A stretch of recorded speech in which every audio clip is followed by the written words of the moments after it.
Hello बच्चों, कैसे हैं आप? क्या हाल चाल आपके बच्चों? आज हम एक बहुत ही प्यारा, बहुत ही इंटरेस्टिंग चैप्टर की शुरुआत कर रहे हैं।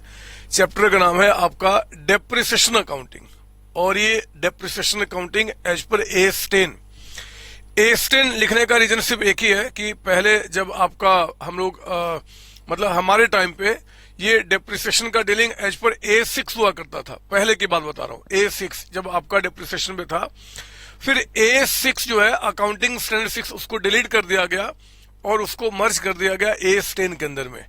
तो A10 के मुताबिक डेप्रिसिएशन क्या है, क्या उसका अकाउंटिंग होता है, किस तरीके की बातें होते हैं, वो सारी बातें हम यहाँ पे आपके साथ डिस्कस करेंगे। आओ जरा देखते हैं इस चैप्टर में क्या खास बात है। पता नहीं क्यों इस चैप्टर में बच्चे परेशान होते हैं, रियली बता रहा हूँ।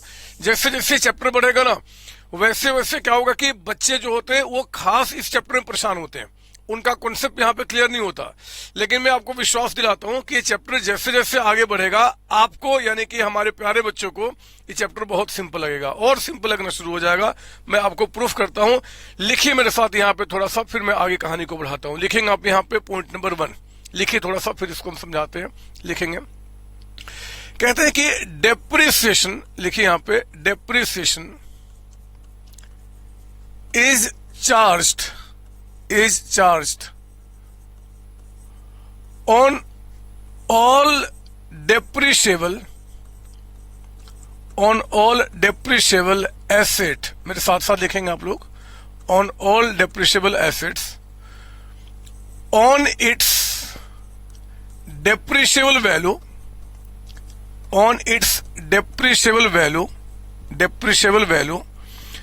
during its, लिखेंगे यहां पे, ड्यूरिंग इट्स डेप्रिशिएबल लाइफ। तो हमने यहां पे ना एक सिंपल सा वर्ड लिखा, क्योंकि पूछे कि यार डेप्रिसिएशन क्या होता है, तो डेप्रिसिएशन इज चार्ज्ड, हमने कहा ऑन ऑल डेप्रिशिएबल एसेट्स। आप ऑल डेप्रिशिएबल एसेट्स को करेंगे underline, on its depreciable value करेंगे आप अंडरलाइन, और कहता है कि ड्यूरिंग इट्स डेप्रिशिएबल लाइफ, इसको भी करेंगे आप अंडरलाइन। इन सब का क्या मतलब होता है मैं सारी बातें बताऊंगा। पहले लिखे आप यहाँ पे नोट नंबर 2 कहते हैं कि all fixed assets are called depreciable assets. मेरे बच्चे, जितने भी फिक्स्ड एसेट्स होते हैं ना, वो सारे एसेट्स यहाँ पे डेप्रिशिएबल एसेट्स की कैटेगरी में आते हैं। सारे, आपका मशीन, बिल्डिंग, फर्नीचर, जितने भी फिक्स्ड एसेट्स के नाम जानते हैं, they all are called depreciable assets. लेकिन हाँ, एक्सेप्ट आप कहेंगे यहाँ पे लैंड, क्योंकि हम जानते हैं कि लैंड पे कोई डेप्रिसिएशन चार्ज नहीं होता, लैंड की वैल्यू कभी डेप्रिशिएट नहीं होती मेरे बच्चे। तो लैंड को छोड़ के जितने भी फिक्स्ड एसेट्स के नाम आप जानते हैं ना, they all are called depreciable assets. क्योंकि आप बड़े बच्चे हैं, प्यारे बच्चे हैं, मैं यहां भी आपको बता दूं कि अगर एग्जाम में लैंड पे भी अगर 2 नाम दे दे, 2 तरीके का लैंड होता है। एक होता है आपका फ्री होल्ड लैंड, और एक होता है मेरे बच्चे लीज होल्ड लैंड आपका, है ना, फ्री होल्ड, एंड दूसरा लीज होल्ड। फ्री होल्ड का मतलब होता है कि जिसका मालिक हमेशा के लिए आप हैं, वो आपका मालिक जब तक आप रहेंगे तब तक आप ही रहते हो। लीज होल्ड का मतलब होता है एक गिवन टाइम पीरियड के लिए आप उसके मालिक हैं, उसके बाद आप उसके मालिक नहीं होते। तो मेरे बच्चे, अगर इन 2 में पूछ दिया जाना, तो ये जो आपका फ्री होल्ड लैंड है, ये आपका नॉन डेप्रिशिएबल एसेट्स है। नॉन डेप्रिशिएबल एसेट का मतलब होता है कि इस पे हम लोग क्या करते हैं, डेप्रिसिएशन चार्ज नहीं करते हैं। लेकिन ये जो है ना, इसको हम क्या करते हैं, डेप्रिसिएशन चार्ज करते हैं। तो ये डेप्रिशिएबल एसेट के कैटेगरी में आता है। मेरे कहने का मतलब है, आप एग्जाम देने गए और एग्जाम में क्या हुआ जी कि 4 नाम आ गए, मान लो एक MCQ आ गया और 4 नाम आ गए। उन 4 नाम में कहता है कि बताओ जी कौन सा एसेट है यहाँ पे जो कि आपका डेप्रिशिएबल एसेट नहीं है। और उस 4 नाम में अगर सिर्फ लैंड लिखा हुआ है तो लैंड में टिक मार्क कर देना। लेकिन मेरे बच्चे, लैंड के बजाय उसके भी 2 ऑप्शन दे दें, जैसे कि मशीन हो गया, फर्नीचर हो गया, फिर कहता है लीज होल्ड लैंड, फिर कहता है कि फ्री होल्ड लैंड। तो फिर वहां पे कौन सा एसेट्स आपका डेप्रिशिएबल एसेट्स नहीं है, तो फ्री होल्ड में आप टिक मार्क करेंगे। बात समझ में आ रही है? क्योंकि लीज होल्ड जो है ना, इसका भी एक लाइफ होता है, इकोनॉमिक लाइफ। इकोनॉमिक लाइफ मतलब कि जितने समय तक वो आपको बेनिफिट देगा इकोनॉमिकली, हम उतने समय को उसको कहते हैं, तो उसमें हम उसका डेप्रिसिएशन चार्ज करते हैं। ठीक है ना, इस बात को ध्यान रखेंगे। ज्यादा डिटेल में अभी नहीं है, जब आएगा तो मैं बताऊंगा, फिलहाल इस बात को आप याद रखेंगे। थर्ड लिखिए आप यहाँ पे, थर्ड लिखेंगे, कहता है कि डेप्रिशिएबल वैल्यू क्या होता है। देख लो, एक वर्ड है आपका डेप्रिशिएबल वैल्यू, एक है आपका डेप्रिशिएबल लाइफ। डेप्रिशिएबल एसेट्स क्या होता है वो तो मैंने आपको बता दिया, सारे फिक्सेड्स डेप्रिशिएबल एसेट्स होते हैं एक्सेप्ट लैंड। और लैंड में भी अगर हम और अंदर जाते हैं तो कौन सा लैंड? आपका फ्री होल्ड लैंड। ठीक है, अब ये जो आपका डेप्रिशिएबल वैल्यू है ना एंड डेप्रिशिएबल लाइफ, इसके लिए थर्ड पॉइंट में एक एग्जाम्पल मैं क्रिएट कर रहा हूं, आप भी मेरे साथ एक एग्जाम्पल लिखेंगे। कहता है कि कॉस्ट ऑफ मशीन, लिखिए आप यहां पे, मैं आगे की मीनिंग आपको समझाऊंगा। कॉस्ट ऑफ मशीन, एक मशीन है जिसकी कॉस्ट कहता है कि 6 लाख रुपीज आपका, 6 लाख रुपए आपका, है ना, 6 लाख रुपए कॉस्ट ऑफ मशीन कहता है कि 6 लाख रुपए। फिर कहता है कि आपका एस्टिमेटेड लाइफ, एस्टिमेटेड मेरे बच्चे economic life, economic life, economic life ये कहता है कि मान लो आपका यहाँ पे कहता है कि 5 ईयर्स है इकोनॉमिक लाइफ का। फिलहाल अभी आप मतलब समझेंगे कि हमें जो लगता है कि बिजनेस में जितने टाइम तक हमें उसका बेनिफिट मिलेगा वो 5 ईयर्स है। इसका और भी इन डेप्थ में नहीं होता है, मैं आगे बताऊंगा, लेकिन फिलहाल कॉस्ट ऑफ मशीन कहता है कि 5 लाख रुपए है। इसका जो एस्टिमेटेड इकोनॉमिक लाइफ है, मतलब हमें लगता है कि ये मशीन कितने साल तक काम देगा जी? 5 ईयर्स तक। और फिर कहता है स्क्रैप वैल्यू। सर ये स्क्रैप वैल्यू क्या होता है? स्क्रैप वैल्यू का मतलब मेरे बच्चे एक दूसरा नाम होता है रेसिडुअल वैल्यू, है ना। एग्जाम में इनमें से कोई भी एक नाम यूज कर सकता है।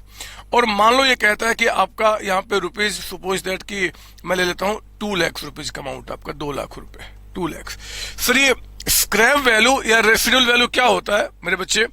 ये मशीन अगर हम इसको 5 साल तक यूज करते हैं, तो 5 साल तक यूज करने के बाद अगर इस मशीन को हम मार्केट में बेच देते हैं, मान लो कबाड़ी के भाव पर भी, है ना, किसी को हमने ऐसे भी बेच दिया, तो जितना अमाउंट हमें लगता है कि रिकवर होगा, ये हमेशा याद रखना एस्टिमेटेड होता है। ये हमेशा एस्टिमेटेड होता है, क्योंकि एग्जैक्ट आप कभी नहीं बता सकते कि 5 साल के बाद वो कितने में बिकेगा, कितने में नहीं, तो हम एक एस्टिमेट लगाते हैं।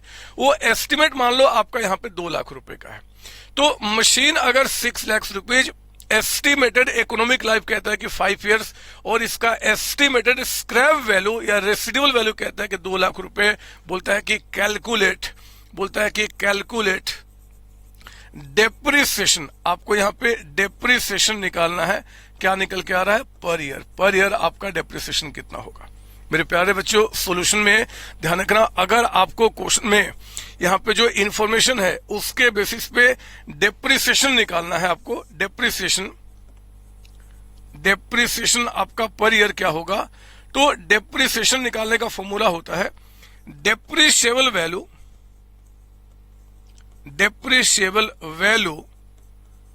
डिवाइडेड बाय आपका डेप्रिशिएबल लाइफ। मतलब कि हमने 2 वर्ड ले लिया, एक आपका डेप्रिशिएबल वैल्यू और एक आपका डेप्रिशिएबल लाइफ। सर ये डेप्रिशिएबल वैल्यू क्या होता है? लिखिए यहां पे, डेप्रिशिएबल वैल्यू का मतलब होता है मेरे बच्चे, डेप्रिशिएबल वैल्यू का मतलब कि कॉस्ट ऑफ एसेट, आपके एसेट का जो कॉस्ट है इसमें से आप माइनस करो एस्टिमेटेड स्क्रैप वैल्यू। मतलब कहने का सिंपली कि देखो, अगर ये जो आपका मशीन है ना, जो 6 लाख रुपीज का आपने परचेज किया है, अगर देखो 5 ईयर्स में हम उस मशीन की कितनी वैल्यू को यूज कर लेंगे, कितनी वैल्यू यूज हो जाएगा, तो हमने कहा कि यार 6 लाख में 5 ईयर्स के बाद जब मैं उसको बेचूंगा, मान लो कबाड़ी को ही, तो 2 लाख की तो हमारी रिकवरी हो ही जाएगी। यानी कि जो वैल्यू इन 5 ईयर्स में हम यूज करेंगे, कंज्यूम करेंगे, वो आपका 4 लाख है। उसी 4 लाख को क्या बोलते हैं बच्चे? Depreciable value.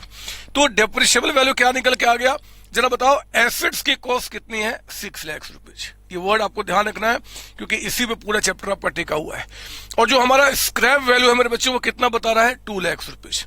तो कोई मुझे बताएगा कि 6 लाख में 2 लाख को माइनस करेंगे तो कितना निकल के आ जाएगा? 4 लाख रुपीज। 4 लाख रुपीज। ये 4 लाख जो है ना बच्चे, उसको बोलते हैं depreciable value.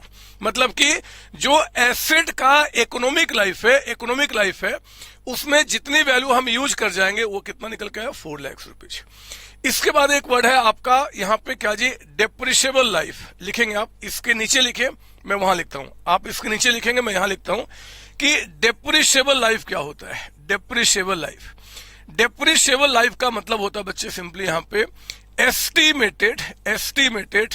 Estimated economic life, यानी कि हम इस एसेट को अपने बिजनेस में लगभग कितने साल तक यूज करेंगे। तो आप देखो ना, यहाँ पे हमारा एस्टिमेटेड इकोनॉमिक लाइफ कितना आपका है, 5 ईयर्स, तो 5 साल, ये आपका 5 ईयर्स हो गया। ये छोटी छोटी बातें हैं जो एक नंबर में आपसे पूछ सकता है, तो आपको वर्ड पे बड़ा अच्छा कमांड करना पड़ेगा। अब मेरे बच्चे, अगर आपको डेप्रिसिएशन निकालना है ना कि पर ईयर हमारा कितना है, तो पता हम क्या करेंगे, हमें डेप्रिशिएबल वैल्यू चाहिए, मतलब कितना, 4 लाख रुपीज का अमाउंट। तो ये 4 लाख रुपीज का अमाउंट आप यहां पे लिखेंगे, जो वैल्यू हमारे मुताबिक डेप्रिशिएट हो जाएगी जी। और मेरे बच्चे उसके बाद क्या करेंगे, इसके जो डेप्रिशिएबल लाइफ है, यानी कि जो एस्टिमेटेड इकोनॉमिक लाइफ है, आप उससे डिवाइड करेंगे और फिर जो अमाउंट निकल के आएगा वही आपका यहाँ पे डेप्रिसिएशन हो जाएगा पर ईयर। तो 80,000 निकल के आया यहाँ पे पर ईयर का अमाउंट। बात समझ में आ रही है। मैं AS10 में जितने सारे वर्ड्स इस चैप्टर में यूज किए गए हैं उन सारे वर्ड्स को बहुत प्रॉपर तरीके से आपको समझा रहा हूं, आप प्लीज कॉपी कर लीजिए। Depreciation is charge on all depreciable assets, सारे फिक्स्ड डेप्रिशिएबल एसेट्स होते हैं एक्सेप्ट आपका land, on its depreciable value का मतलब होता है कि कॉस्ट में इसके स्क्रैप वैल्यू को माइनस करके जो वैल्यू हम लोग लगभग जो वैल्यू हम यूज कर लेंगे उसको बोलते हैं depreciable value. And depreciable life यानी कि इकोनॉमिक एस्टिमेटेड लाइफ होता है, उसको बोलते हैं। और इस तरीके से हम डेप्रिसिएशन निकालते हैं। कोई डाउट इसके अंदर में? नहीं सर, आप प्लीज कॉपी कीजिए। कितने पॉइंट हो गए? पॉइंट 1, पॉइंट 2, पॉइंट 3 जिसमें समझाया। पॉइंट 4 पे आइए, मेरे यहाँ पे लिखेंगे आप पॉइंट 4, फोर्थ पॉइंट लिखेंगे, मेथड्स ऑफ चार्जिंग डेप्रिसिएशन,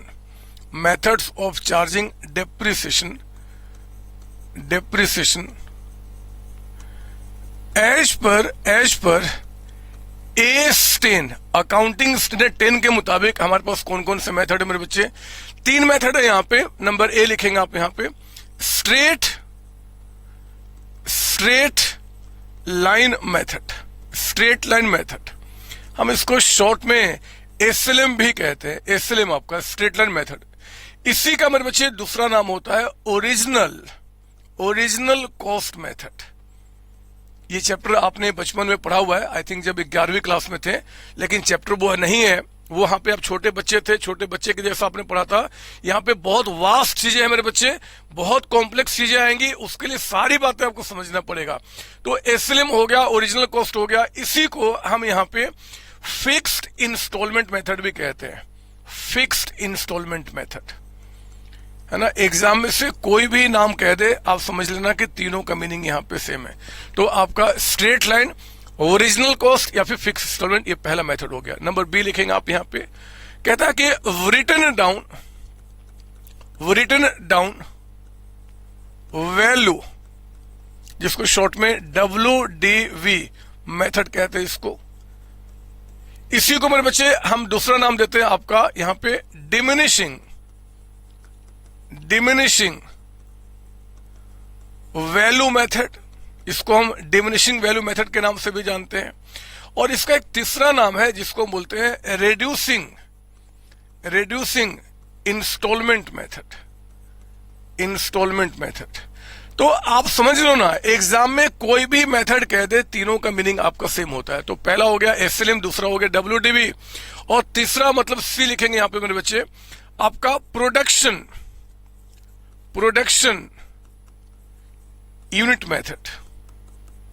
इसको हम एक और भी नाम से जानते हैं जिसका नाम है यूनिट ऑफ प्रोडक्शन मेथड। तो आप चिंता नहीं करना, इन सबका मीनिंग यहाँ पे सेम निकल के आता है। बात समझ में आ रही है? ये सर, तो प्लीज कॉपी करेंगे। 3 मेथड हमारे पास है, याद रखना। डेप्रिसिएशन चार्ज करने के और भी मेथड्स है, वो और जो मेथड है ना आपके सिलेबस के मुताबिक मैं अभी आगे बताऊंगा।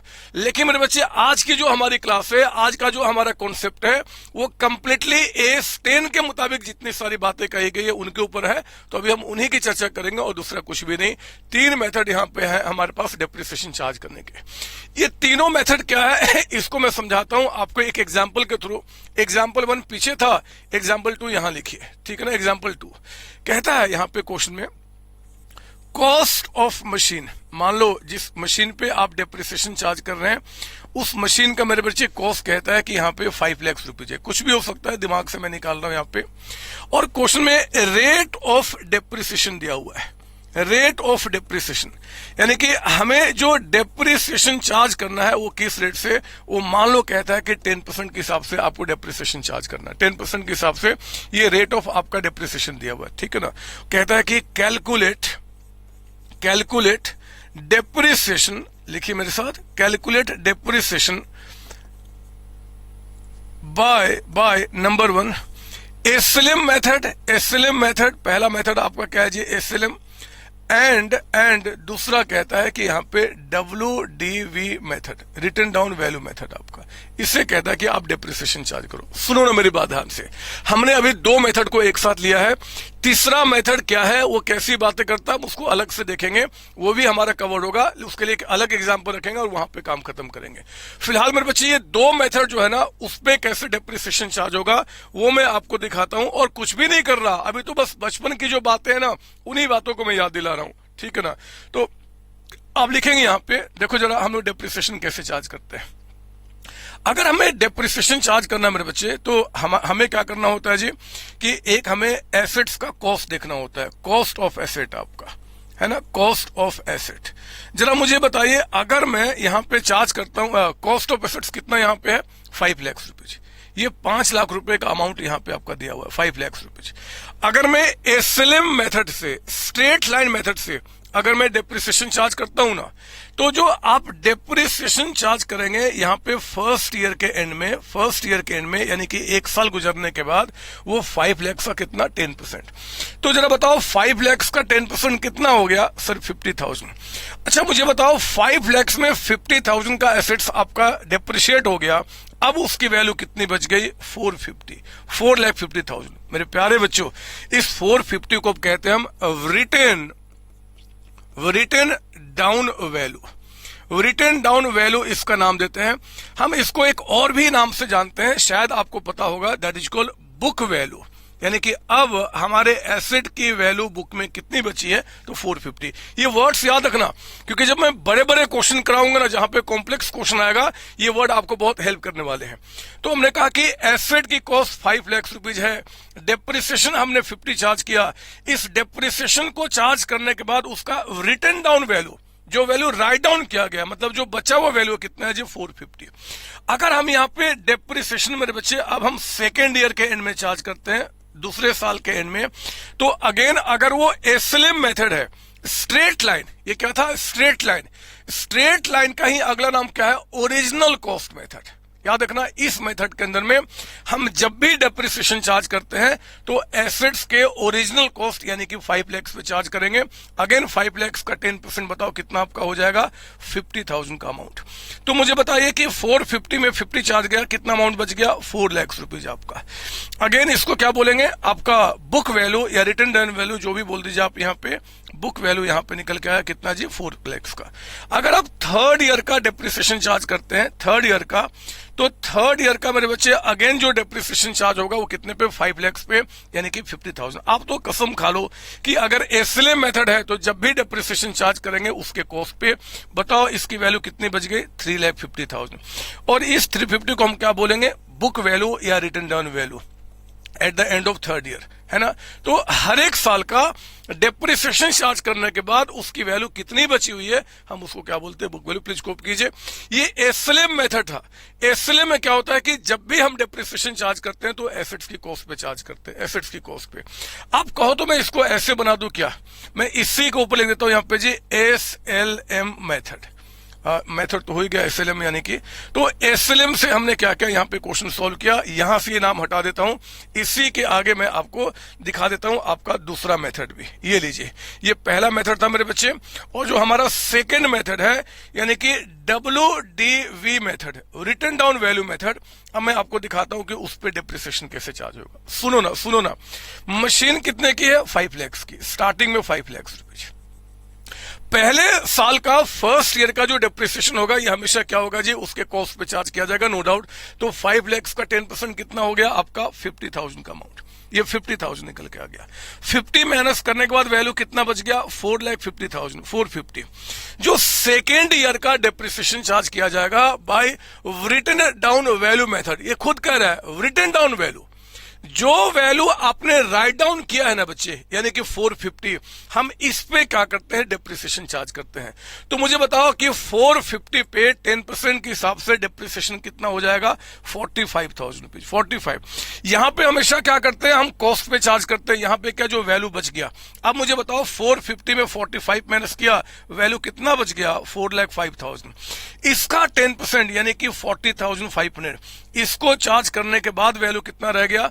तो 3,64,500 रुपीज का अमाउंट, एंड सो ऑन। इस तरीके से आगे कहानी चलते चली जाएगी। तो मेरे बच्चे, अगर आपको एसएलएम से डिप्रिसिएशन चार्ज करना है, we always charge on the cost of that asset, और डब्ल्यूडीवी अगर होगा तो जो वैल्यू आपका बच गया है हम उस पर डिप्रिसिएशन चार्ज करते हैं। इसके पीछे भी लॉजिक्स है, दोनों मेथड के पीछे में। वो लॉजिक्स क्या है वो भी समझाऊंगा। अब मैं कसम खाता हूं कि जब ये चैप्टर आपका खत्म होगा ना, तो आपके इंस्टीट्यूट के स्टडी मटेरियल के मुताबिक एक एक थ्योरी, एक एक कॉन्सेप्ट आपके दिमाग में बैठेगा, आप रटेंगे नहीं। आप चिंता नहीं करो, लेकिन चैप्टर बहुत बड़ा है मेरे बच्चे, सारी बातें एक साथ नहीं समझा सकता। स्लोली कॉन्सेप्ट को आपके दिमाग में बैठा रहा हूं। आप प्लीज कॉपी करें। एसएलएम से इस तरीके से, डब्ल्यूडीवी आपका इस तरीके से। आपने देखा होगा फर्स्ट ईयर में जो डिप्रिसिएशन चार्ज किया जाएगा ना, फर्स्ट ईयर में, वो चाहे एसएलएम हो चाहे डब्ल्यूडीवी हो, आपका आंसर सेम निकल के आएगा, 50-50। उसके बाद second, third, fourth year onward क्या होता है कि चेंज होता है, क्योंकि यहाँ पे कॉस्ट पे चार्ज करते हैं, वहां पे जो वैल्यू बच गया उसके ऊपर में। तो प्लीज कॉपी कीजिए, इसके बारे में हम अलग से स्टडी करेंगे। सर नया क्या है? आप कहते हो कि डिप्रिसिएशन हम लोग पढ़ रहे हैं इस लेवल में, प्रोफेशनल लेवल में, तो यहाँ पे नया क्या है सर? हमने 11th क्लास 12th क्लास में भी तो ऐसा पढ़ा था। मेरे बच्चे थोड़ा सा सब्र करो ना, मैं आपको लेकर आता हूं, पहले आप यहाँ पे कॉपी कर लीजिए। हो गया सर, ठीक है। मैं ना कुछ कॉन्सेप्ट पे आपको लेके आता हूं जो जानना बहुत जरूरी है आपके लेवल के क्वेश्चन को सॉल्व करने के लिए।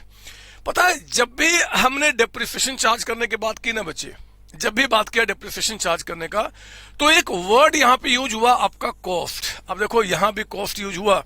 अगर मैं पिछला देखूं तो यहां भी हमने क्या किया था जी, एक वर्ड यूज किया था, कॉस्ट ऑफ एसेट। कॉस्ट मतलब कि जहां देखो कॉस्ट। आपको पता है कि एसेट्स की कॉस्ट क्या होती है? क्या आप जानते हैं कि किसी एक एसेट पे डिप्रिसिएशन को चार्ज करने के लिए हमें उसका कॉस्ट जानना होता है, एंड कॉस्ट में कौन कौन से आइटम होते हैं, क्या क्या कंसीडर किए जाते हैं? क्या आपको पता है? सर हाँ हमें पता है। ठीक है बच्चे, अगर आपको पता है तो, लेकिन फिर भी मैं आपको यहाँ पे और अच्छी तरीके से समझाना चाहूंगा। जरा बताओ हमारे कितने पॉइंट्स अभी तक हो चुके हैं? 4 पॉइंट्स ना। लिखिए 5वां पॉइंट आपका, लिखेंगे 5वां पॉइंट, लिखेंगे 5वां पॉइंट, मीनिंग ऑफ, लिखेंगे यहां पे meaning of cost of asset. Cost of assets आपको बहुत अच्छे तरीके से इस बात को जानना होगा, क्योंकि एग्जाम में बहुत अच्छे से क्वेश्चन बने हैं और आप कंफ्यूज हो जाते हो। देखो मैं क्या बता रहा हूं, कॉस्ट ऑफ एसेट का मतलब क्या होता है, मैं आपको ना एक डायग्राम से समझाऊंगा। देखो ये वो जगह है जिसको हम बोलेंगे प्लेस ऑफ परचेज। ठीक से थोड़ा, ये प्लेस है मेरे बच्चे, place of purchase of asset. हमने कोई भी एसेट, मान लो एक मशीन है, एक बिल्डिंग है, एक फर्नीचर है, कोई भी चीज, हमने उस एसेट को यहां पे परचेज किया। लेकिन मेरे बच्चे इस एसेट को, ये जो मशीन है, हमने जहां परचेज किया वहां पे थोड़े यूज करना है, वो तो उसके शोरूम से परचेज किया। ये हमारा वो फैक्ट्री है जहां पे हमें क्या करना है जी, उसको यूज करना है। मैं इसको बोलूंगा place of use of asset. आप अपने एसेट को जहां पे यूज करना चाहते हो ना, वो आपका ये जगह है। तो इस दिन पे यहां पे हमने क्या किया जी, एसेट को परचेज किया है, और यहाँ पे हमें क्या करना, एसेट को यूज करना है। एक बात बताऊं बच्चे, हमारा अकाउंट्स हमारा A10 कहता है, A10 कि देखो इसके बीच में जितने सारे खर्चे आपने किया, जहां पे आपने एसेट को परचेज किया और जहां पे एसेट को आप यूज करना चाहते हो, उसके बीच में मेरे बच्चे यानी कि यहां से यहां तक पहुंचाने में जितने सारे खर्चे किए, कहते हैं कि ऑल एक्सपेंसेज या फिर ऑल एक्सपेंसेज जितने भी आपके हैं, ऑल एक्सपेंसेज इनकर्ड, इसके बीच में जितने सारे खर्चे किए, all expenses incurred are added to the cost of asset, to the cost of asset, to the cost of asset। आप जिस एसेट का कॉस्ट निकाल रहे हो ना, हमने कहा कि भैया जिस जगह पे आपने परचेज किया और जहां पे आप उसको यूज करना चाहते हो, इसके बीच में जितने सारे आपने खर्चे किए हैं, खर्च वो छोटा है बड़ा फर्क नहीं पड़ता मेरे बच्चे, उन सारे खर्चों को हम एसेट्स की कॉस्ट में ऐड करते हैं। अब आप कहते हैं सर एक एग्जांपल से बताओ ना, मैं आपको समझाता हूं, सुनिए मेरी बात। मान लो मैं आपके घर की बात करूं, ये छोड़ो ना आपके घर की, मैं अपने बिजनेस की बात करता हूं। मुझे अपने ऑफिस में एक एसी को यूज करना है, एसी एयर कंडीशन को यूज करना है। मैं एक शोरूम में गया मेरे बच्चे और वहां से क्या किया जी, मैंने एक एसी परचेज किया। मान लो यहाँ पे जो एसी परचेज किया वो मुझे 50,000 का पड़ा। मान लो, अब फिगर नहीं लिखना, मैं आपको बता रहा हूं, मान लो मैंने क्या किया जी, 50,000 का एसी यहाँ पे मैंने परचेज किया। लेकिन इस एसी को जो यहां परचेज किया, वहां से लेकर यहां पे लाने में हमने मेरे बच्चे यहाँ पे कई सारे मतलब भाड़ा पे किया। एक रिक्शा वाला हायर किया था और वो रिक्शा वाला यहाँ पे सामान लाने के लिए मान लो 500 रुपए का हमसे किराया ले लिया, 500 रुपीज का फ्रेट ले लिया। समझो मेरी बात यहाँ पे ना, तो ये 50,000 का हमने परचेज किया था, इसको यहाँ पे लाने में 500 रुपीज का हमने भाड़ा पे किया। और जिस आदमी जहां से मैंने एसेट को परचेज किया था मेरे बच्चे, एसी को परचेज किया था, वो आदमी मेरे ऑफिस के अंदर यहाँ पे आके उस एसी को इंस्टॉल करता है और इंस्टॉल करने के भी कुछ चार्जेस हमसे ले लेता है। मान लो वो कहता है कि भैया हम आपके ऑफिस में इंस्टॉल करने के लिए 1000 रुपीज आपका चार्ज लेंगे, 1000 रुपीज, हमने 1000 रुपये पे कर दिया। सवाल उठता है कि आप मुझे बताओ कि आपका जो एसी है, उस एसी की कॉस्ट बुक में कितनी रिकॉर्ड होगी, क्योंकि आप जानते हैं जितना भी कॉस्ट रिकॉर्ड होगा ना, हम उसी कॉस्ट पे डेप्रिसिएशन चार्ज करते हैं। तो पता बच्चे, पता यहां पे क्या होगा, आप मत कहना कि एसी की कॉस्ट आपका 50,000 है, गलत हो जाएगा। हमने कहा जहां से परचेज किया और जहां पे आपने यूज करना है, इसके बीच में लाने में जितने सारे खर्चे होते हैं ना, वो सारे एसेट की कॉस्ट में ऐड होगा। तो 50,000 प्लस 5 प्लस 1 यानी कि 51,500 रुपीज आपका एसेट्स का कॉस्ट माना जाएगा। ये 51,500 रुपीज पे हम क्या करते हैं, डिप्रिसिएशन चार्ज करते हैं। मेरी बात समझ में आ रही है? ये सर। तो जब भी कोई पूछे कि जरा बताओ एसेट की कॉस्ट क्या होता है, तो by this way we calculate the cost of asset. कोई डाउट इसके अंदर में? नहीं सर। तो ये हमेशा आप ध्यान रखेंगे, मैं इसको हटा देता हूं, जितना आपको रिक्वायरमेंट है उतना छोड़ देता हूं, ठीक है ना। अब देखो जो एसेट हमने परचेज किया था, यहां पे हमें उसको यूज करना है और वो एसेट यहां पे लाके इंस्टॉल हो गया बच्चे। अब हमने एसेट्स यूज करना शुरू कर दिया। ये कोई भी एग्जांपल पे आप देख सकते हैं। मान लो मैं क्या कर रहा हूं, एक मशीन परचेज किया मैं अपने बिजनेस में यूज करने के लिए। तो मशीन जहां से परचेज किया, वहां से लेके अपने ऑफिस में, अपने फैक्ट्री में इंस्टॉल करने तक में जितने सारे खर्चे होंगे, they all are added to the cost of assets. अब मुझे एक बात बताओ कि जो मशीन या जो एसी मैं यहां पे यूज करना शुरू कर दिया, क्या उसके बाद कोई खर्चे नहीं होते? क्या एसेट को एक बार हमने यूज करना शुरू कर दिया, उसके बाद कोई खर्चे नहीं होते क्या? सर होते हैं, इसके बाद भी कई सारे खर्चे होते हैं। उन सारे खर्चों को मैं यहां पे ना फर्दर एक्सपेंडिचर के नाम से बताता हूं। इसके बाद मतलब कुछ और भी खर्चे हो गए, फर्दर एक्सपेंडिचर। पता है, इसके बाद मेरे बच्चे आप जितने सारे खर्चे करते हो ना, इन खर्चों को हम ब्रॉडली यहां पे 2 पार्ट में डिवाइड कर सकते हैं। ध्यान से मेरी बात सुनना, मैं कॉस्ट का एग्जैक्ट आपको मीनिंग बता रहा हूं कि कॉस्ट में क्या क्या चीजें आएगा एज पर A10 आपका, ठीक है ना। तो कहते हैं कि एक बार एसेट आपका इंस्टॉल हो गया, आप यूज करना शुरू कर दिए, उसके बाद भी कई सारे खर्चे यहां पे होते हैं। कुछ ऐसे खर्चे एक्सपेंडिचर लिखिए मेरे साथ यहां पे, expenditure incurred to maintain, expenditure incurred to maintain the efficiency of the asset मेरे बच्चे एसेट की एफिशिएंसी को मेंटेन करने के लिए कुछ खर्चे करते हैं, और कुछ ऐसे एक्सपेंडिचर होते हैं, एक्सपेंडिचर incurred to increase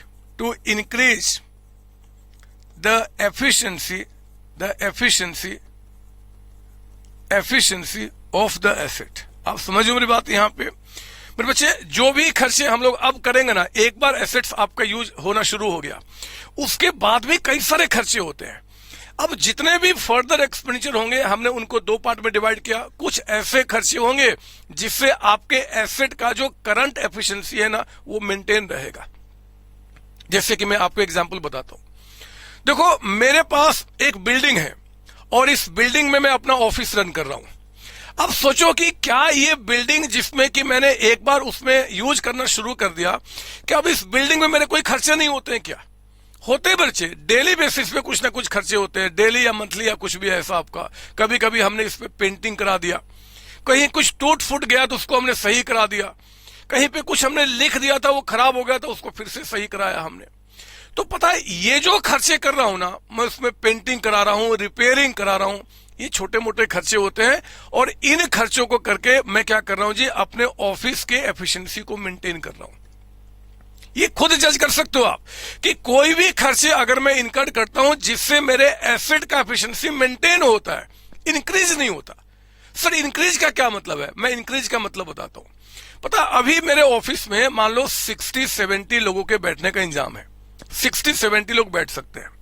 मैंने क्या किया, अब ऑफिस के ऊपर में एक और फ्लोर बना दिया, एक और फ्लोर। तो अगर मैं एक फ्लोर और बना दूंगा तो उसमें क्या होगा, और भी लोग बैठ सकते हैं। बोलो ना हाँ। अगर मैं अपने ऑफिस के अंदर में एक फ्लोर और बना दिया तो क्या होगा जी, और भी लोग बैठ सकते हैं। जब मैं लोगों के बैठने की कैपेसिटी बढ़ा दूंगा ना, तो मेरे एसेट्स का एफिशिएंसी बढ़ गया मेरे बच्चे, मेरे एसेट का एफिशिएंसी बढ़ गया। और जब एफिशिएंसी बढ़ता है, जब कोई ऐसे खर्च करो जिससे हमारा एफिशिएंसी बढ़ता है, कहते हैं इनके बारे में सच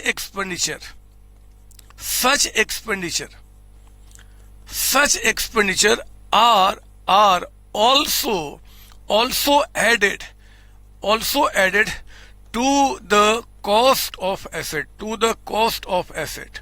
पता है, अगर हम कोई ऐसा खर्च करते हैं जिससे हमारे एसेट्स की एफिशिएंसी बढ़ जाती है, तो ऐसे खर्चों को भी हम अपने एसेट्स की कॉस्ट में ऐड कर देते हैं और उस पे भी हम डेप्रिसिएशन चार्ज करते हैं। लेकिन मेरे बच्चे, अगर कोई ऐसा खर्च किया जिससे मेरे एसेट की एफिशिएंसी नहीं बढ़ेगी, वो मेंटेन होगी, जैसे रिपेयरिंग हो गया, जैसे पेंटिंग हो गया, तो कहते हैं कि दोज एक्सपेंडिचर, वो जो खर्चे हुए आपके, those expenditure are not added to the cost of asset। हम उनको यहाँ एसेट के कॉस्ट में ऐड नहीं करते। कहते हैं कि दे आर, फुल स्टॉप के बाद, they are treated as expense of that year, उस साल का एक्सपेंस मानते हैं। एंड ट्रांसफर टू, हम उनको ट्रांसफर करते हैं, ट्रांसफर टू कहां जी, प्रॉफिट एंड लॉस अकाउंट। मेरे बच्चे, उन खर्चों को हम लोग क्या करते हैं जी, अपने प्रॉफिट लॉस अकाउंट में ट्रांसफर करते हैं। बात समझ में आ रही है? हमने कहा कि ऐसे खर्चे, पहले तो ध्यान से एक बार दोबारा, मैं इसमें बार बार टाइम लगा रहा हूं क्योंकि आगे ना कॉन्सेप्ट यहां पे बढ़ेंगे मेरे बच्चे, चीजें आपकी टफ हो जाएंगी।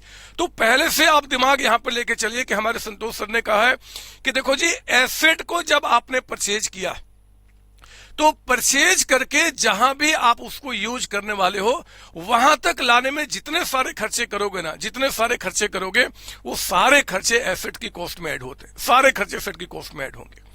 लेकिन एक बार जब आपने एसेट को यूज करना शुरू कर दिया, उसके बाद जो एक्सपेंडिचर करते हो ना उस एसेट्स पे, हम उसको दो पार्ट में डिवाइड करेंगे। क्या उन खर्चों से हमारे एसेट की एफिशिएंसी बढ़ेगी क्या, या फिर एसेट की एफिशिएंसी मेंटेन होगी? अगर एसेट की एफिशिएंसी मेंटेन होगी, जो नॉर्मल रिपेयरिंग होता है, नॉर्मल आपका पेंटिंग होता है, नॉर्मल कुछ आपके खर्चे होते हैं, वो सब आपका क्या होगा, वो आपका यहाँ पे एक्सपेंस के रूप में ट्रीट करते हैं। और जो मेरे बच्चे हमारे एसेट की एफिशिएंसी को बढ़ाएगा उनको फर्दर दोबारा हम अपने एसेट के कॉस्ट में ऐड करके हम उस पर भी डेप्रिसिएशन चार्ज करते हैं। तो such expenditure are also added to the cost of asset and depreciation, लिखिए यहां पे depreciation is charged on such expenditure. मैं आपको क्वेश्चन में भी दिखाऊंगा, आप चिंता नहीं करना, लेकिन फिलहाल अभी आप दिमाग में लेके चलिए मैं क्या बता रहा हूं, कौन से खर्चे हमारे आपका एसेट्स की कॉस्ट में ऐड होगा, कौन से नहीं होगा। एक बात और बता देता हूं, आप किसी से बोलना नहीं, ये जो होता है ना बच्चे, ये खर्चे जो आपके एसेट की एफिशिएंसी को बढ़ाते हैं, ये जनरली क्या होता है, ये जनरली आपके बिग एक्सपेंडिचर होते हैं, बड़े खर्चे।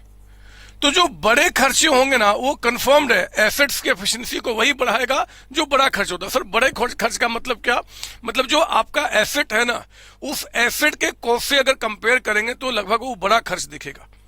अभी आऊंगा मैं उसके बारे में बताऊंगा, लेकिन फिलहाल इस बात को ध्यान रखेंगे कि कोई भी खर्चे जो एसेट्स की एफिशिएंसी को मेंटेन करेगा वो हमारा यहाँ पे एक्सपेंस ट्रीट होता है, और जो एसेट्स की एफिशिएंसी को बढ़ाएगा हम उसको एसेट्स के रूप में ट्रीट करते हैं। आपके पास एक कार है, एक कार मेरे बच्चे, कार ना पंचर हो गई, और जब कार पंचर हो गई ना तो आपने क्या किया, उसका पंचर ठीक कराया।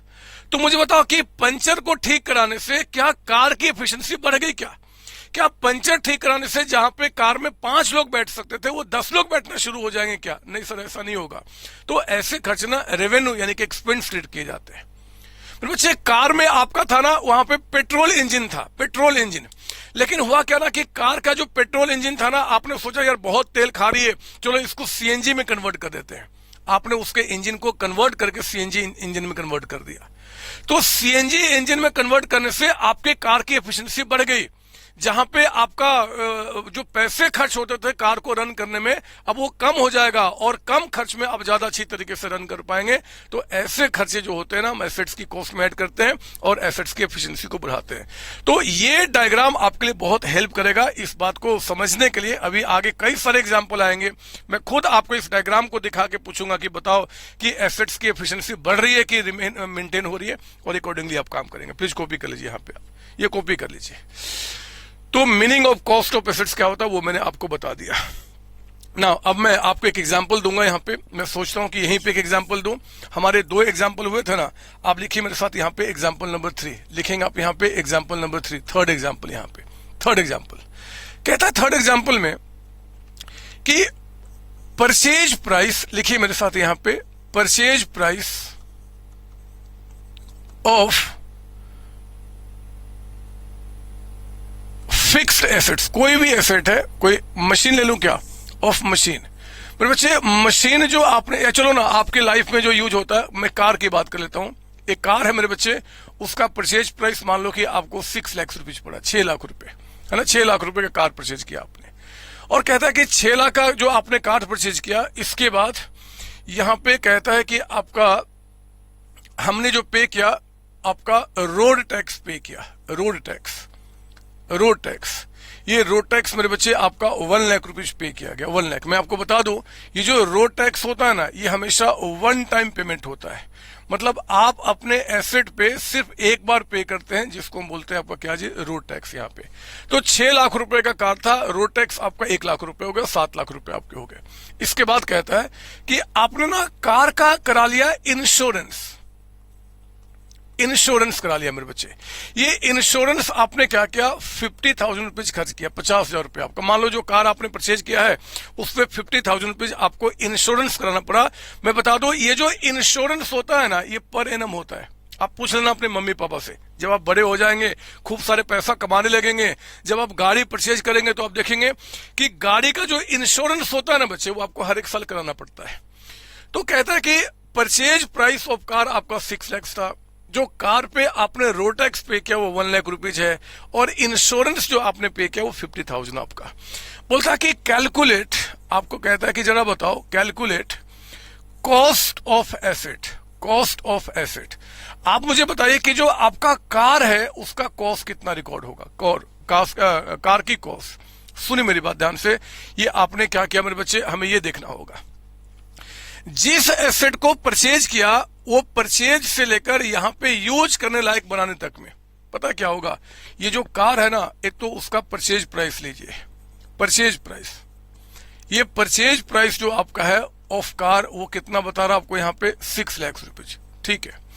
ये जो आपने रोड टैक्स पे किया है ना बच्चे, रोड टैक्स ये भी क्या है, आपका कार की कॉस्ट में ऐड हो जाएगा। एक काम करूं क्या, एक और खर्च ले लूं मैं यहाँ पे, ले लो आप रजिस्ट्रेशन चार्जेज, ले लो आप, जब कार को आप परचेज करते हो तो आपको रजिस्ट्रेशन कराना पड़ता है, और कहता है कि रजिस्ट्रेशन चार्जेस जो आपके लगे हैं कार को रजिस्टर्ड कराने में अपने नाम पे, वो मान लो 1,30,000 का अमाउंट, 130 का अमाउंट, ये सारे वन टाइम खर्च होते हैं। तो मेरे बच्चे परचेज प्राइस ऑफ कार लेंगे, रोड टैक्स हम इसमें ऐड करेंगे, ये जो आपका रजिस्ट्रेशन चार्जेज है ना, रजिस्ट्रेशन चार्जेज हम ये भी क्या करते हैं कि कार के कॉस्ट में ऐड करते हैं। कितना अमाउंट आपका हो गया, 1,30,000, 130, और इसको ऐड करके जो अमाउंट निकल के आएगा यानी कि 8,30,000, 8,30,000 रुपए, इसी को कहा जाएगा कॉस्ट ऑफ कार, है ना। जब भी आपको कार पे डिप्रिसिएशन चार्ज करना है तो पहले उसका कॉस्ट जानना पड़ता है, एंड कॉस्ट निकालते समय हम क्या करेंगे जी, उसका परचेज प्राइस, जो हमने रोड टैक्स पे किया वो, जो रजिस्ट्रेशन चार्ज पे किया वो, उन सबको हम क्या करेंगे, ऐड करेंगे। आप देख रहे होंगे कि मैंने यहां पे जो इंश्योरेंस चार्जेस है ना, हमने उसको ऐड नहीं किया। सर क्यों नहीं ऐड किया मेरे बच्चे, इसका रीजन है, आप समझो ना, ये जो इंश्योरेंस चार्ज है ना, ये जो 50,000 पे कर रहे हो, ये आपका एसेट्स को परचेज करने से यहां तक का खर्च नहीं है। जो एसेट आपने परचेज करके आप जो यूज करना शुरू किए, वो अगले एक साल तक उसमें कहीं एक्सीडेंट हो गया, कोई आग लग गई, लॉस्ट हो गया, तो उस केस में इंश्योरेंस कंपनी से हम पैसा रिकवर करेंगे, इसके लिए आपने पे किया है। समझो मेरी बात, ये पर एनम चार्ज है मेरे बच्चे, हर एक साल आपको पे करना पड़ेगा। तो ये जो आपने 50,000 पे किया, समझो मेरी बात, ये कभी भी एसेट को यहां से परचेज करके और जहां पे आप यूज करना चाहते हो उसके बीच के चार्जेस नहीं है। जो परचेज किया वो तो ठीक है, रोड टैक्स भी क्या है जी, वो भी ठीक है, क्योंकि हमेशा के लिए हमने पे कर दिया, हमेशा के लिए। ये जो रजिस्ट्रेशन चार्ज है ये भी ठीक है, लेकिन इंश्योरेंस किसी भी हालात में यहां से यहां तक लाने के चार्जेस नहीं है। आप जिस एसेट्स को परचेज किए हो, आप जो यूज कर रहे हो, वो यूज शुरू होने के बाद एक साल तक उसमें कभी आग लगने लग जाए, चोरी ना हो जाए, उससे बचने के लिए आपने किया हुआ है। तो पता है वो 50,000 ना हम फर्दर एक्सपेंडिचर के अंदर में लाके चेक कर सकते हैं। अब मुझे बताओ कि ये जो आपने इंश्योरेंस पे किया, इंश्योरेंस पे करने से क्या आपके कार की एफिशिएंसी मेंटेन होगी या फिर आपका बढ़ जाएगी? क्या कार में इंश्योरेंस पे करने से जहां पे 5 लोग बैठ सकते थे वहां पे 7 लोग बैठना शुरू हो जाएंगे क्या? ऐसा कुछ भी नहीं होगा, ऐसा कुछ भी नहीं होगा मेरे बच्चे। तो वो सारे खर्चे जो एफिशिएंसी नहीं बढ़ाते हैं ना, हम उसको क्या करेंगे, यहां पे लेकर आएंगे और उसको एक्सपेंस के रूप में दिखाएंगे। तो याद रखना, इस तरीके से ये एग्जाम में आपका क्वेश्चन आया हुआ है कि जरा बताओ जी एसेट्स के कॉस्ट कितना होगा। तो वो जो इंश्योरेंस जो आपने कराया था ना रास्ते का, मतलब जो पर एनम का, वो यहां पे कंसिडर नहीं होगा। हाँ, अगर क्वेश्चन ऐसे कह देता, ऐसा कह देता, लिखिए मेरे साथ यहीं पे एग्जाम्पल नंबर 4, यहीं लिखिए आप एग्जाम्पल नंबर 4 इसी पेज पे। कहता है आपका यहां पे परचेज प्राइस, लिखिए मेरे साथ यहां पे एक अगला क्वेश्चन, परचेज प्राइस ऑफ आपका फिक्स्ड एसेट। कोई भी फिक्स्ड एसेट्स ले लो जिसका परचेज प्राइस कहता है कि 7 लाख रुपीज का अमाउंट है, 7 लाख का अमाउंट। कहता है मेरे बच्चे कि रजिस्ट्रेशन चार्जेज आपने अपने नाम पे जो रजिस्ट्रेशन कराया है उस पे जो आपने खर्च किया, मान लो आपका 1,50,000, और कह देता, ध्यान देना यहां पे, इंस्टॉलेशन चार्जेज वो आप जो इंस्टॉल करोगे अपने ऑफिस में या फैक्ट्री में, वो कहता है कि 20,000 वहां पे खर्च हो जाएंगे, 20,000। और फिर कहता आपका यहां पे इंश्योरेंस हमने कराया है, इंश्योरेंस, लेकिन मेरे बच्चे कहता है कि ऑफ ट्रांजिट, बहुत ध्यान से मेरी बात सुनना, ये क्वेश्चन आपको साफ साफ बताएगा। ये इंश्योरेंस कहता है कि 10,000 हमने पे किया है, लेकिन वो 10,000 आपका इस पीरियड के बाद का नहीं है। वो कहता है कि ऑफ ट्रांजिट का मतलब जहां पे आपने एसेट्स को परचेज किया है वहां से लेकर यहां पे लाने तक का जो आपने इंश्योरेंस खर्चे पे किया ना, उसकी बात कर रहा है। वो कितना आपका 10,000 है। कहता है कि बताओ अब क्या होगा।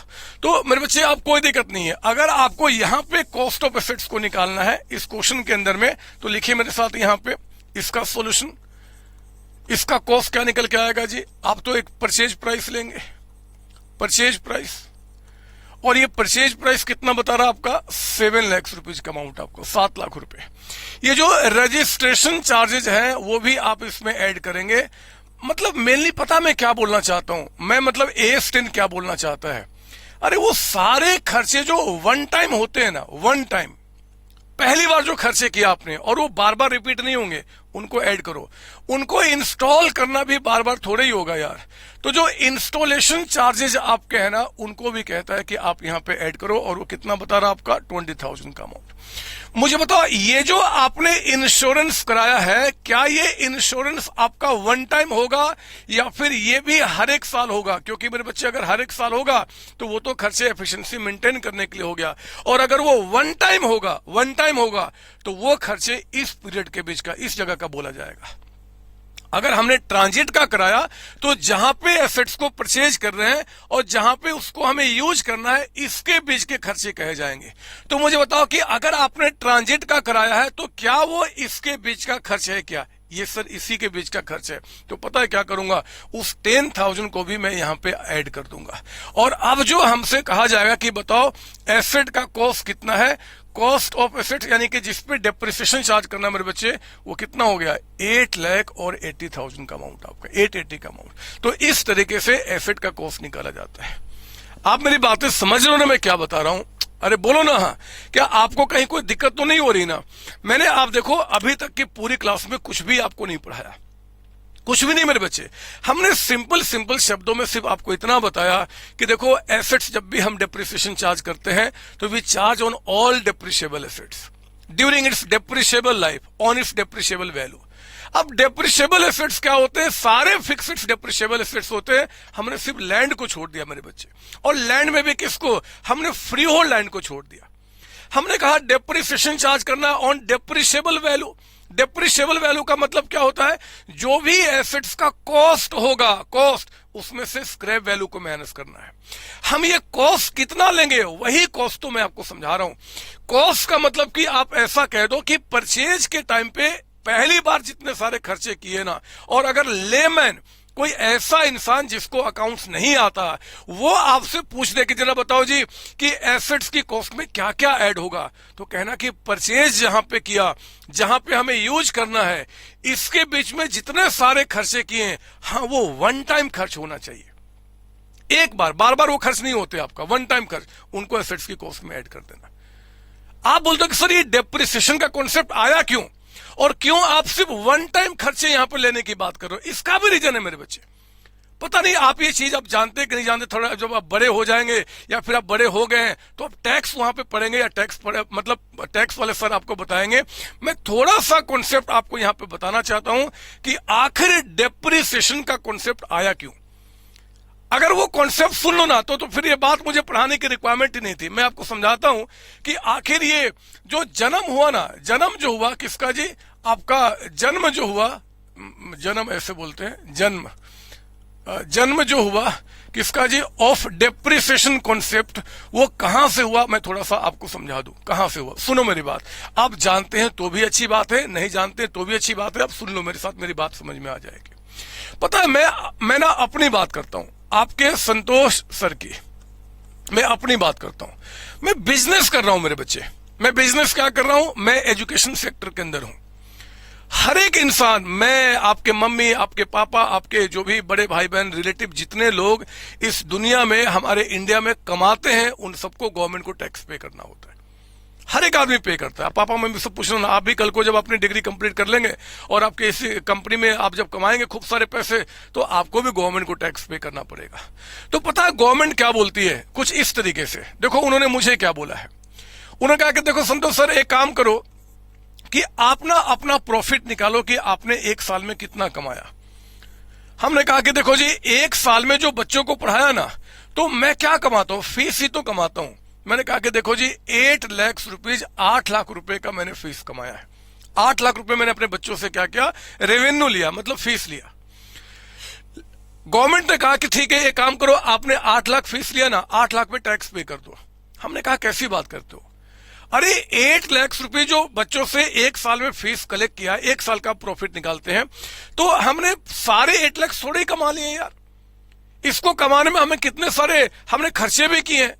तो गवर्नमेंट ने कहा कि बताओ कौन कौन से खर्चे किए हो। मैंने बताया कि हमने रेंट पे किया है, हमने सैलरी पे किया है, हमने एडवर्टीजमेंट कराया था, हमने कमीशन पे किया है, हमने बहुत सारे खर्चे, मतलब ऐसे जितने भी खर्चे हैं हमने किए। और हमने कहा कि सब मिला के हमारे 2,50,000 खर्च हो गए।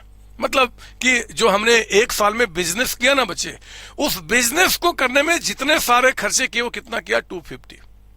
गवर्नमेंट कहा कि काम करो, आपने बच्चों से 8 लाख फीस लिया है ना, आप इस 8 लाख में इसको अर्न करने में जितने सारे आपने खर्चे किए हैं एक साल के अंदर में, मान लो करंट ईयर आपका 2022 है, मान लो, तो इस एक साल में आपने जितने भी खर्चे किए ना उसको माइनस कर लो और फिर बताओ आपका प्रॉफिट कितना निकल के आता है। हमने कहा कि 5,50,000। गवर्नमेंट कहते हैं कि 550 पे आपको टैक्स पे करना पड़ेगा, इस 5.5 लाख पे टैक्स पे करो। हमने कहा यह भी गलत है। उन्होंने बोला अब क्या परेशानी है? तो मैंने गवर्नमेंट को समझाया, मैंने कहा कि देखो जी, आपने तो फीस में यहां पे रेंट, सैलरी, एडवर्टाइजमेंट, कमीशन जो हमारे खर्चे हैं, मतलब इसको अर्न करने में एक साल में जितने सारे हमने एक्सपेंसेस किए वो आपने माइनस करा लिए, ठीक है। लेकिन मैंने गवर्नमेंट को कहा कि मेरे बच्चे जहां पे बैठकर पढ़ रहे हैं वो फर्नीचर भी तो मैंने परचेज किया है, वो फर्नीचर भी तो परचेज किया है और उस पर भी मैंने यहाँ पे 3 लाख रुपए खर्च किया है। अरे मेरे बच्चे जब पढ़ रहे हैं तो उनके लिए हमने फर्नीचर भी परचेज किया है और उस पर भी हमने 3 लाख रुपए खर्च किए। हमने कहा कि वो भी माइनस कर दो। गवर्नमेंट कहा कि देखो समझो मेरी बात, ये जो आपने एक्सपेंसेस किए हैं ना, ये वो खर्चे हैं जो हर एक साल आप करोगे, हर एक साल करोगे। तो जिस साल में आप खर्च करोगे उस साल में उतना माइनस करा लो। हमने इसको माइनस करा लिया। फिर गवर्नमेंट ने कहा कि देखो आपने जो फर्नीचर परचेज किया ना बच्चे, फर्नीचर, वो फर्नीचर क्या सिर्फ आप करंट ईयर में यूज करोगे क्या? हमने कहा कि ना ना ना, इस फर्नीचर पे मेरे बच्चे कम से कम 5 साल तक तो बैठेंगे। तो गवर्नमेंट ने कहा कि काम करो कि अगर ये खर्च जिसको 5 इयर्स तक आप बेनिफिट लोगे, 5 साल तक आपके बच्चे बैठेंगे इस टेबल पे, फर्नीचर पे, तो इस खर्च को ना 5 पार्ट में डिवाइड कर दो, 5 पार्ट में। और हर एक साल आप एक काम करो, 60,000 खर्चे अपने प्रॉफिट लॉस में दिखाओ। ऐसा मुझे किसने बोला? गवर्नमेंट ने, जो हमसे टैक्स मांग रही है। उनका कहना सिर्फ इतना था कि देखो ये जो खर्चे आपने किए हैं इसका बेनिफिट सिर्फ करंट ईयर में नहीं मिलेगा, कई साल तक मिलेगा।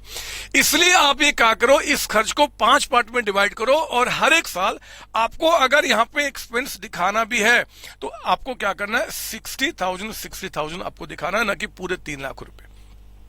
तो इससे क्या होगा कि ये 60 दिख गया, अब हमारा प्रॉफिट कितना हो गया जी? 490। तो 490 पे जो भी टैक्स रेट होगा उससे मल्टीप्लाई करके गवर्नमेंट को टैक्स पे कर दूंगा। और मैं अगले कहूंगा इस साल के एंड में कि हमारा जो फर्नीचर 3 लाख रुपए का था, ठीक है जी, 3 लाख में 60,000 तो मैंने खर्च के रूप में दिखा दिया। अभी और जो फ्यूचर में खर्च में दिखाऊंगा ना, वो इसकी वैल्यू कितनी है? 2,40,000, 240।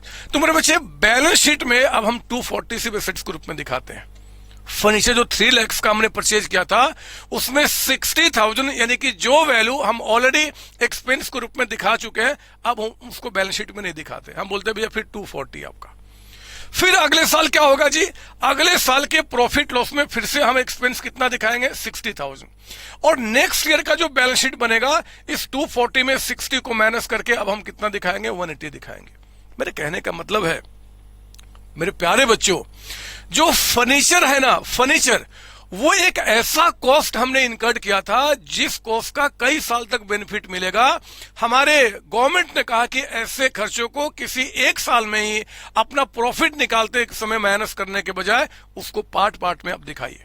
और वही पार्ट पार्ट जो हम दिखा रहे हैं उसको हम डेप्रिसिएशन बोलते हैं। आप समझ सकते हैं कि क्यों आखिर यहां कहा गया है कि सिर्फ वन टाइम खर्च आपका होना चाहिए, क्योंकि ये वो खर्चे हैं ना जिनको हमने क्या किया, सिर्फ एक बार इनकर्ड किया है और उसको 4 साल 5 साल तक हम यूज करेंगे। जो इंश्योरेंस हमने इसके बाद का कराया था ना बच्चे, वो तो आपका हर एक साल कराओगे यार, हर एक साल। उसको कॉस्ट में क्यों ऐड करो? वो तो जिस साल में आपने खर्च किया उस साल के उसका प्रॉफिट लॉस में दिखाइए। आप मेरी बातें समझ रहे हो मैं क्या बोल रहा हूं?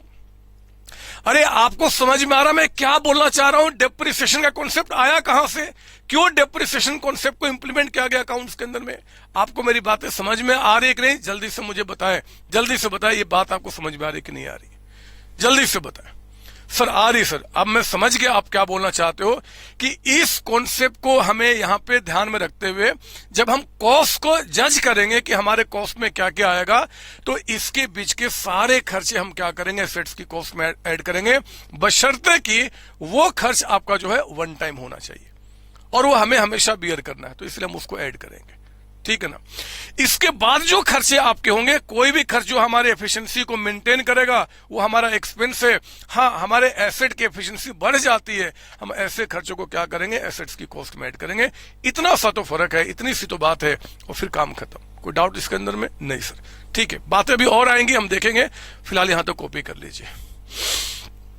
ठीक है, मीनिंग ऑफ कॉस्ट भी आपका यहां पे हो गया, हमने सारी बातें बता दी और सब कुछ आपको समझ में आ रहा है मेरे बच्चे। मैं अब कुछ और भी अच्छी बातें आपके साथ करना चाहता हूं। मैं देखना चाहता हूं कि आपने जो बचपन में आपने पढ़ाई की है, मैं देखना चाहता हूं कि आपने जो बचपन में पढ़ाई की है मेरे बच्चे, वो कितना स्ट्रांग पढ़ाई किया है, मतलब कितना मस्त तरीके से पढ़ा है। मैं एक बार आपके माइंड को स्टडी करना चाहता हूं, माइंड को। सुनिए मेरा सवाल क्या है आपका अगले क्वेश्चन के अंदर में, सुनेंगे मेरी बात। मैं ना एक एग्जाम्पल और क्रिएट कर रहा हूं। एक एग्जाम्पल आपका ये है, आपका कौन, हेडिंग डाल लो, पहले हेडिंग डाल लो। एग्जाम्पल नंबर आई थिंक 5 या 6 जो भी होगा, इसको समझते हैं पहले क्या है मेरे बच्चे। यहां पे ना मैं एक पीरियड बना रहा हूं आपका। अब हमें कॉस्ट तो समझ में आ गया ना, अब मैं आपको एक पीरियड यहां बना रहा हूं और मैं कुछ बातें बताना चाहता हूं, सुनो मेरी बात। मान लो ये करंट ईयर जो है ना बच्चे, करंट ईयर, ये फर्स्ट आपका अप्रैल 1 अप्रैल 2022 से लेकर और एंड होता है आपका 31 मार्च 2023 में। मान लो ये करंट ईयर है और ये करंट ईयर क्या हो रहा है जी, इस समय से लेकर इस समय तक चल रहा है। बहुत ध्यान से मेरी बात सुनना, मैं और गहराई में जा रहा हूं इस चैप्टर का।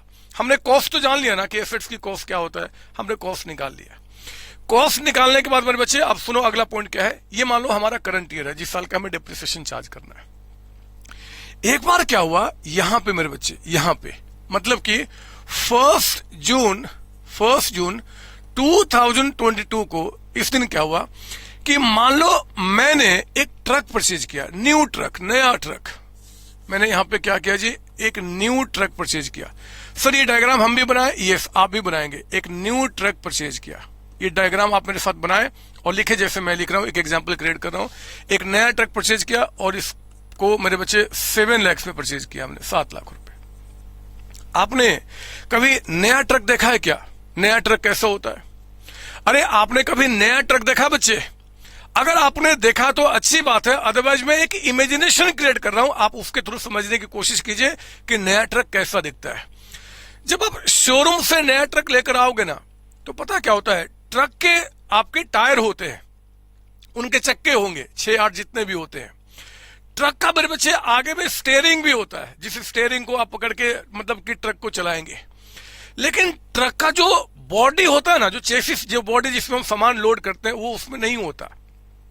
मुझे नहीं पता कि आपने ऐसा देखा कि नहीं देखा है। कभी आप देखना, जब नया ट्रक कोई लेकर आएगा तो ट्रक क्या होता है ना कि ट्रक की जो बॉडी होती है ना, जो उसका चेसिस होता है, वो उस ट्रक के ऊपर नहीं होता।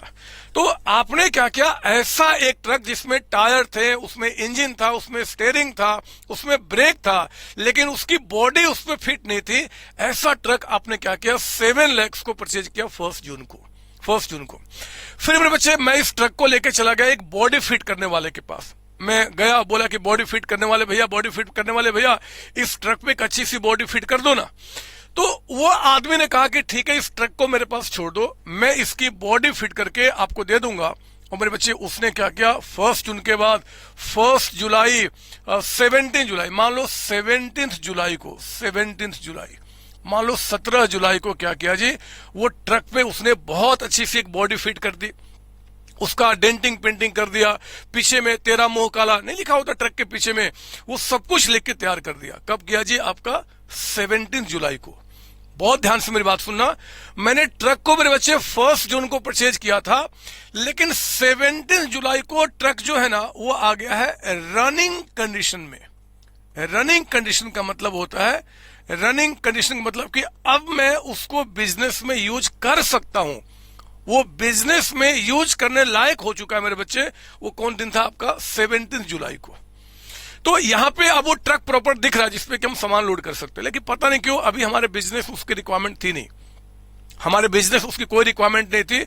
हमने क्या किया, उस ट्रक को ना मतलब कि गैराज में रख दिया, बिजनेस के जो गैराज था उसमें हमने जमा कर दिया कि अभी तो कोई रिक्वायरमेंट है नहीं, हम क्यों यूज करेंगे।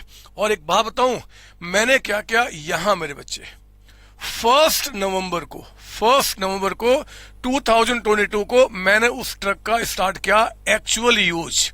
मैंने इस दिन पे उसको यूज करना शुरू किया, मतलब कि 1 नवंबर को मैंने बिजनेस से बाहर निकाला, सॉरी गैराज से बाहर निकाला, और फिर उसमें सामान लोड अनलोड करना शुरू कर दिया।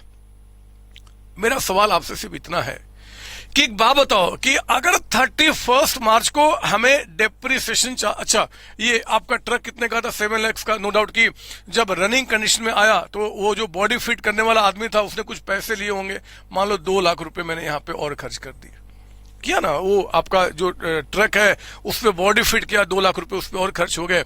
और फिर आपका यहाँ पे हमने क्या किया, बिजनेस में यूज शुरू किया, और साल का एंड आ गया, हमें डेप्रिसिएशन चार्ज करना मेरे बच्चे एट द रेट ऑफ, मान लो क्वेश्चन कहता है 10% पर एनम, बोलता है कि कैलकुलेट डेप्रिसिएशन।